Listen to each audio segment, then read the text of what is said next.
Chevrolet Volt is dead. GM's lineup overhaul announcement was a confusing industry shakeup that simultaneously praised electric vehicles whilst canning its most iconic plug-in hybrid. And on February 19th, as GM rolled its last model off the assembly line, the once beautifully different, weird, industry-advancing car of the future suddenly became staler than the bag of Doritos you forgot you left open in the back of your pantry. Yes, I'm in all black. Yes, I'm sweaty. It's 80 degrees outside and I'm still in mourning. The Chevrolet Volt did not deserve to die.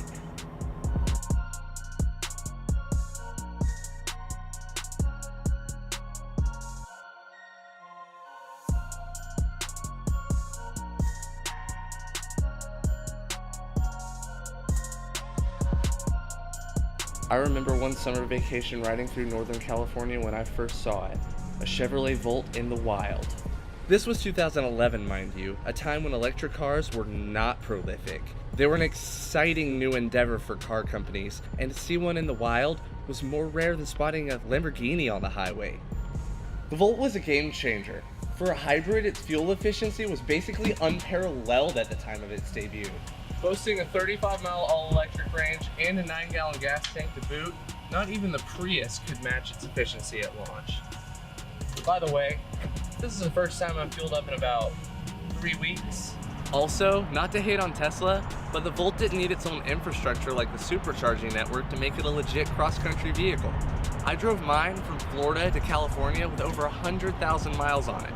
That sucker was a beast, and when it finally gave out to a bad engine bearing 4 months ago, there was no question. I bought another Volt. For a commuter or a super commuter like me, its cost benefit was insane. I saved $350 a month in gas switching to the Volt, enough to cover the car payment.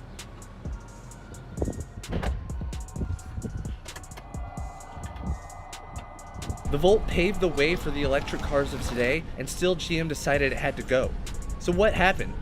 How could a car with such high owner satisfaction become a relative sales failure? For one, dealerships didn't want to sell them. I've heard many an anecdote of an unknowledgeable salesman telling customers Volts are unreliable, too much of a hassle, etc. Plus, the service centers needed a special tech with special training to work on them specially. Some dealerships never even had Volt inventory. With salesmen avoiding it like the plague, it's no surprise sales were underwhelming. But even in late summer of 2018, GM was desperately trying to boost sales of its premier hybrid. 2019 model saw new features that kept it competitive in this new EV world that it helped create. But by late 2018, when the powers that be decided to make cuts, the Volt happened to be at the wrong place at the wrong time, at a factory with two other lackluster GM products, the Chevy Impala and the Cadillac CT6. So, GM pulled the plug. Volt enthusiasts the world over shed a tear. Will the Volt make its return one day? Some can only hope, but for now, we'll savor the dying breaths of a beautiful, revolutionary, industry-changing car that helped jumpstart a new era of automobiles. It's not goodbye.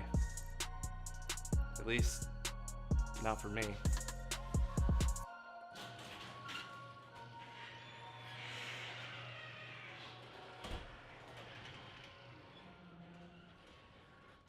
You